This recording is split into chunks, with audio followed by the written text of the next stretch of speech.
Assalamualaikum warahmatullahi wabarakatuh. Perkenalkan, saya Wina Dwiria dengan NPM 2050660 dari kelas 5B.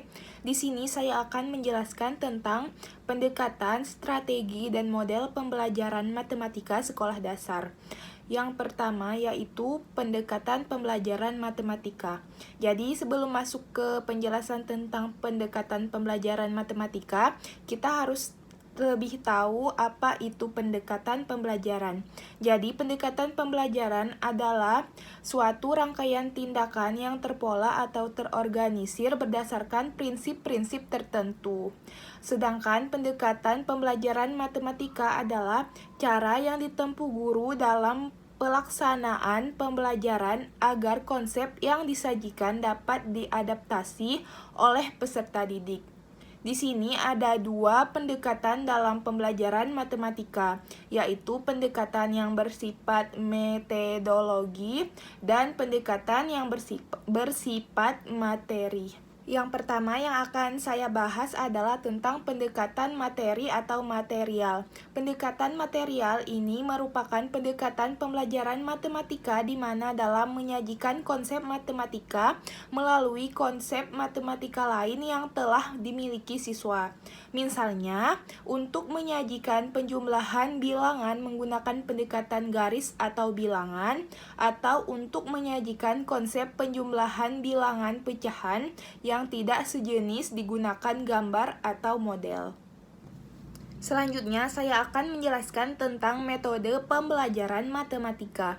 Jadi, metode mengajar ini adalah cara guru mengajar yang dapat digunakan untuk mengajarkan setiap bahan pelajaran. Metode mengajar ini masih bersifat umum, misalnya metode ceramah, tanya jawab, metode penemuan, dan lain-lain. Teknik mengajar merupakan cara mengajar yang memerlukan keahlian khusus.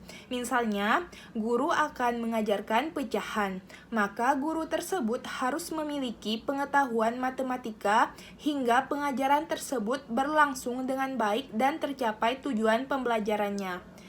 Metode yang biasa digunakan guru ada berbagai macam. Di antaranya yang pertama ada metode ceramah ekspositori. Ceramah merupakan penyajian materi pelajaran dengan melalui ungkapan lisan dari guru ke peserta didik. Sedangkan ekspositori atau berceramah bervariasi adalah metode ceramah yang disertai dengan ilustrasi tulisan atau gambar. Kemudian ada metode tanya jawab. Tanya jawab ini adalah cara melakukan pembelajaran melalui tanya jawab terarah. Guru mengiringi peserta didik pada suatu konsep melalui pendekatan induktif, sehingga peserta didik sendiri yang pertama kali menyebutkan konsep tersebut. Jadi konsep itu tidak diceramahkan. Yang ketiga yaitu ada metode permainan. Metode permainan cocok dengan dunia anak, sehingga metode permainan akan lebih tepat digunakan dalam pembelajaran matematika di sekolah dasar atau di sekolah menengah pertama. Metode permainan ini adalah metode yang diciptakan dan menciptakan situasi bermain. Ada rasa ceria di dalam pembelajaran, akan tetapi dalam permainan itu mengandung unsur materi matematika. Selanjutnya ada metode demonstrasi. Demonstrasi di sini berarti memperlihatkan sesuatu dengan menggunakan peragaman sehingga proses dan hasilnya dapat dilihat secara nyata. Dalam hal ini guru lebih banyak berperan aktif. Selanjutnya ada metode laboratorium. Bertentangan dengan demonstrasi, dalam kegiatan laboratorium ini justru peserta didik yang memanipulasi media pembelajaran atau alat peraga. Di sini peserta didik melakukan sendiri, tidak hanya menonton apa yang disampaikan oleh guru. Kemudian ada metode latihan. Latihan dimaksudkan untuk mengembangkan, memperdalam, dan memperluas wawasan tentang konsep yang telah dipelajari. Selanjutnya ada metode penemuan atau discovery inquiry. Pembelajaran dengan penemuan melalui bimbingan guru akan memperoleh kepuasan dan kesan tersendiri dalam diri peserta didik, tak kalah sampai pada konsep yang ditemukannya. Karena konsep tidak diberitahukan begitu saja. Dengan penemuan Dengan penemuan ini, retensi akan lebih tertanam.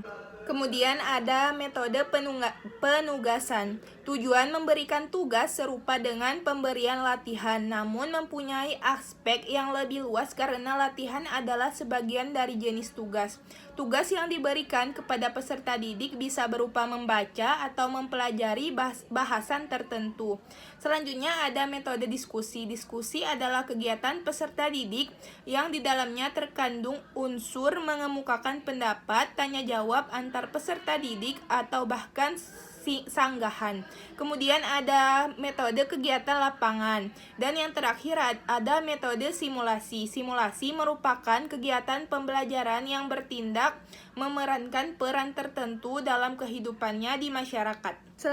Selanjutnya saya akan menjelaskan tentang strategi pembelajaran matematika. Strategi adalah suatu istilah yang diadopsi dari bidang kemiliteran ke dalam bidang industri, kemudian ke dalam bidang pendidikan. Strategi dapat didefinisikan sebagai perpaduan secara keseluruhan dan pengorganisasian secara kronologis dari metode-metode dan bahan-bahan yang dipilih untuk mencapai tujuan-tujuan tertentu.